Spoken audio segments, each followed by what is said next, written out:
नमस्कार दोस्तों, मैं सुनील शर्मा आपका रक्षम टेक में बहुत-बहुत स्वागत करता हूँ। फ्रेंड्स, आज हम बात करेंगे डीवीआर के एक ऐसे फीचर्स के बारे में जिसकी हेल्प से जो है आप किसी भी कंपनी के सीसीटीवी कैमरे को अपने डीवीआर पे चला सकते हैं। फ्रेंड्स, इसे ऑल इन वन डीवीआर बोलते हैं। आप स्क्रीन पे देख भी सकते हैं। फ्रेंड्स, इस फीचर्स की हेल्प से हम अपने डीवीआर पर चाहे वो कंपनी दहुआ हो, चाहे वो हिकविजन हो या टीवीटी हो या जितनी भी मोस्ट पॉपुलर ब्रांडेड हैं, आप जिस भी कैमरे को चलाना चाहोगे अपने इस डीवीआर पर, वो इसे रन करेगा, सपोर्ट करेगा।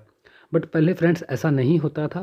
पहले अगर आपने दहुआ का डीवीआर लिया है तो आपको सीसीटीवी कैमरा भी दहुआ का ही परचेज़ करना पड़ता था। हिकविजन का डीवीआर लिया है तो हिकविजन का ही कैमरा उस पे सपोर्ट करता था।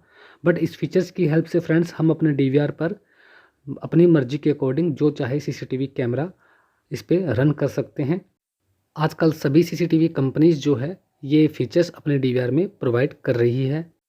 डीवीआर परचेज़ करने से पहले ये बात कन्फर्म कर लीजिएगा कि वो DVR all in one DVR है भी या नहीं। हमारा वीडियो देखने के लिए फ्रेंड्स आप सभी का बहुत-बहुत धन्यवाद।